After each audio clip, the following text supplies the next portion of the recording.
Assalamualaikum warahmatullahi wabarakatuh.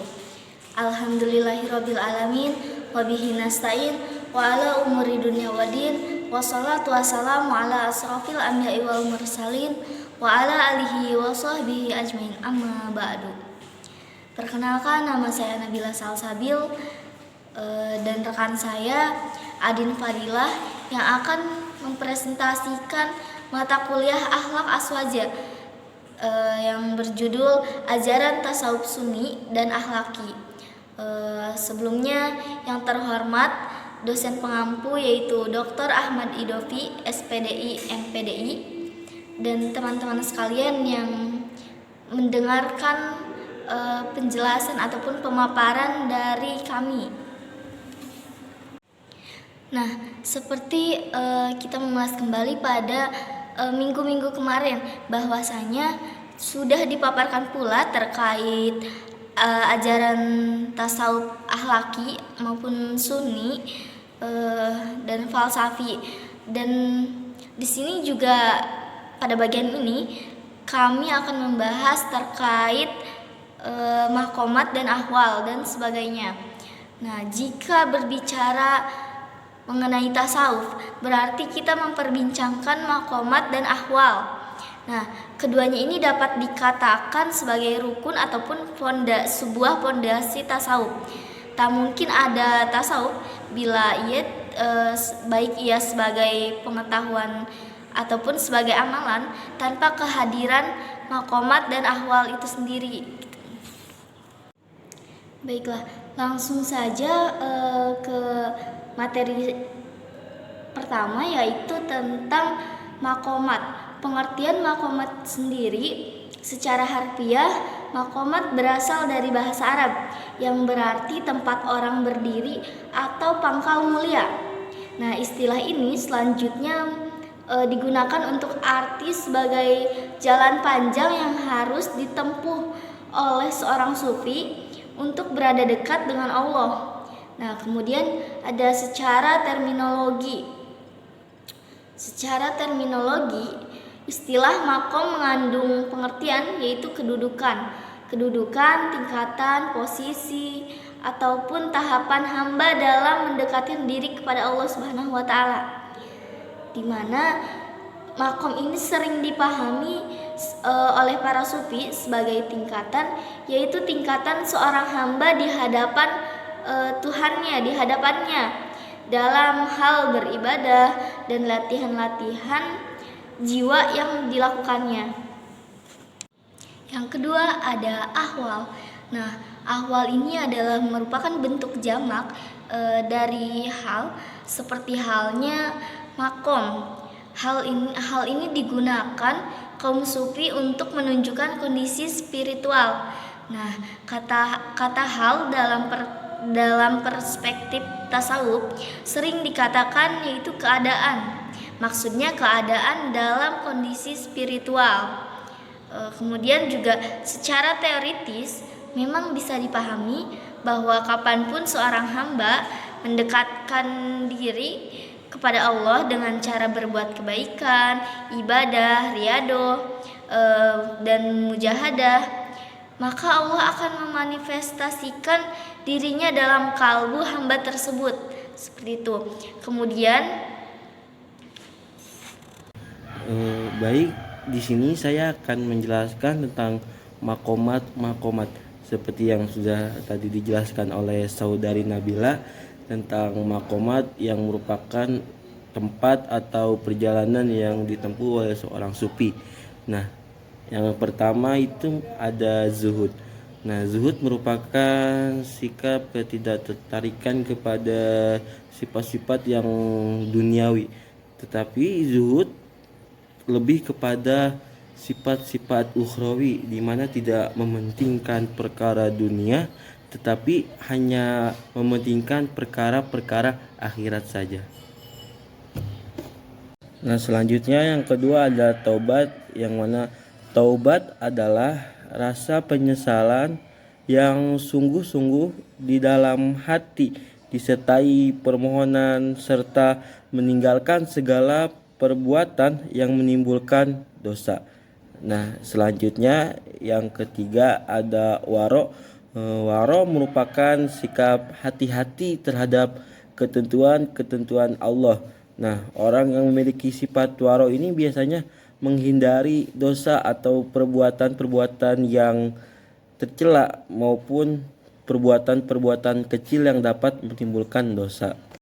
Yang keempat ada al-faqr, artinya tidak menuntut banyak dan merasa cukup dengan apa yang telah diterima dan dianugerahi oleh Allah, sehingga tidak mengharapkan atau meminta sesuatu yang bukan haknya. Dan yang kelima ada sabar. Sabar merupakan sifat andalan bagi kaum sufi, dan sabar juga merupakan sifat dasar yang harus dimiliki oleh seorang nabi dan rasul.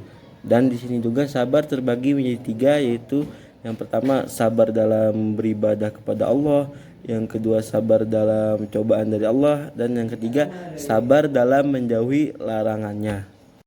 Dan yang keenam ada tawakal. Secara terminologi, tawakal adalah membebaskan diri dari segala ketergantungan kepada selain Allah dan hanya menyerahkan sesuatu atau keputusan kepada Allah. Nah, itu merupakan pengertian dari tawakal. Dan selanjutnya yang ketujuh ada ridho.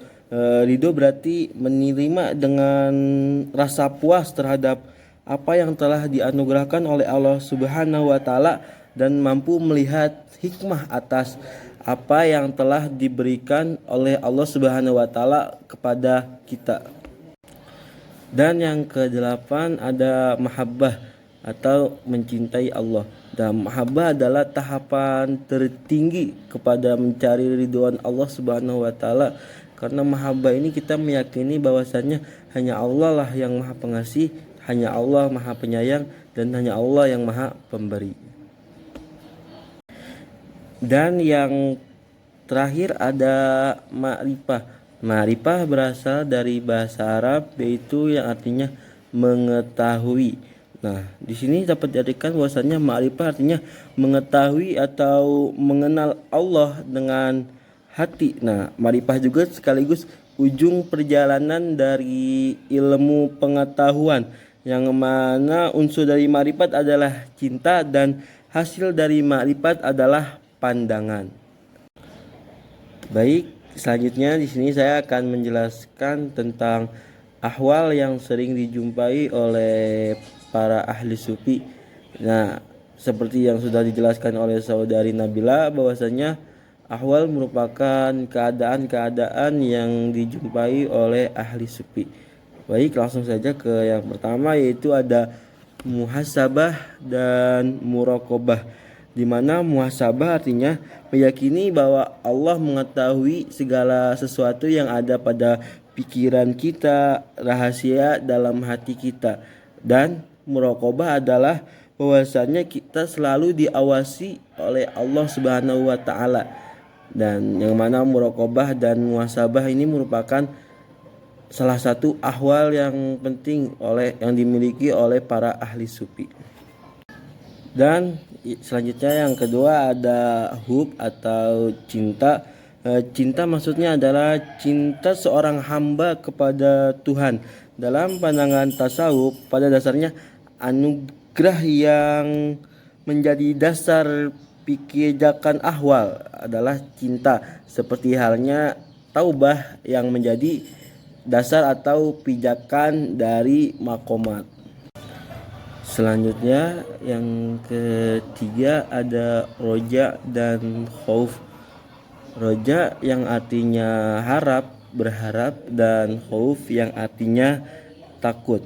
Nah, roja dapat diartikan adalah berharap atau optimis, yaitu senang hati untuk menantikan sesuatu dari Allah Subhanahu wa taala. Dan khauf merupakan rasa ketakutan hati karena membayangkan sesuatu yang akan menimpanya di masa yang akan datang. Dan selanjutnya yang keempat ada sauk, yaitu rindu kepada Tuhan. Sauk adalah rasa rindu yang memancar dari kalbu seorang hamba kepada Tuhannya dengan apa? Dengan cinta yang murni dan juga dengan mahabbah yang tinggi dari seorang hamba kepada Tuhannya.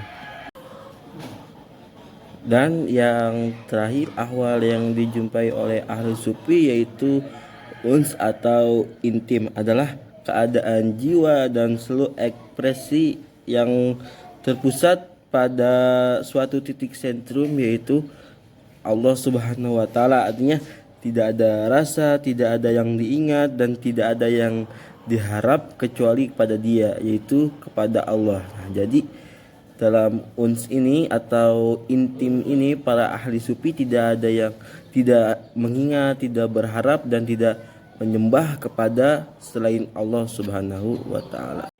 Nah, selanjutnya ada materi konsep tahali, tajali, dan taholi yang akan disampaikan oleh rekan saya yaitu saudara Adin Fadilah. Nah, selanjutnya saya akan membahas tentang konsep taholi, tahali, dan tajali. Nah, yang pertama ada taholi. Taholi merupakan langkah awal yang dijalani oleh seorang ahli sufi. Taholi adalah mengosongkan diri dari akhlak mazmumah atau akhlak tercela. Nah, akhlak tercela apa yang dapat menimbulkan ketergantungan. Contoh dari akhlak tercela yaitu ketergantungan terhadap sifat duniawi. Nah, taholi juga bermakna menghindari diri dari sifat-sifat maksiat, yaitu baik sifat maksiat lahir maupun sifat maksiat batin. Dan selanjutnya yang kedua ada tahali. Nah, tahali adalah menghiasi diri atau membiasakan diri dengan perilaku yang baik dan akhlak terpuji. Nah, tahali biasanya dilakukan oleh sufi sehabis mengosongkan jiwa-jiwa dari akhlak yang tercela atau akhlak madmumah. Nah, barulah seorang ahli sufi biasanya melakukan tahali, yaitu dengan cara membiasakan diri atau menghias diri dengan perbuatan-perbuatan yang baik dan juga dengan akhlak-akhlak yang terpuji. Dan yang terakhir ada tajalli. Nah, tajalli merupakan musnahnya atau hilangnya hijab dari sifat-sifat basyarin atau sifat-sifat kemanusiaan. Nah, musnahnya sifat-sifat kemanusiaan yang kemudian digantikan dengan sifat-sifat ketuhanan. Jadi, tajalli adalah titik temu dari praktek sufisme ketika tahapan taholi dan tahali. Jadi ketika tahapan tahali dan taholi sudah dilakukan, nah titik temunya ada pada tajalli, yaitu memusnahkan sifat-sifat kemanusiaan dan diganti dengan sifat-sifat ketuhanan. Nah, demikian yang dapat saya sampaikan. Baiklah, itu tadi pemaparan terkait ajaran tasawuf sunni dan akhlaki. Kemudian kita beralih kepada kesimpulan. Nah, kesimpulannya secara harfiah maqamat dapat berasal dari bahasa Arab yang berarti tempat orang berdiri ataupun pangkal mulia. Nah, istilah ini sering digunakan untuk sebagai jalan panjang yang harus ditempuh oleh seorang sufi. Nah, untuk mendekatkan dirinya terhadap Allah Subhanahu wa taala. Kemudian ahwal juga adalah bentuk jamak dari hal seperti halnya makom. Hal yang digunakan untuk kaum sufi adalah untuk menunjukkan kondisi spiritual. Kata hal dalam perspektif tasawuf ini sering diartikan sebagai keadaan, di mana keadaan di sini dimaksud keadaan dalam kondisi spiritual. Seperti itu. Nah, kurang lebihnya mohon maaf. Wallahul muwaffiq ila aqwamit thoriq. Wassalamualaikum warahmatullahi wabarakatuh.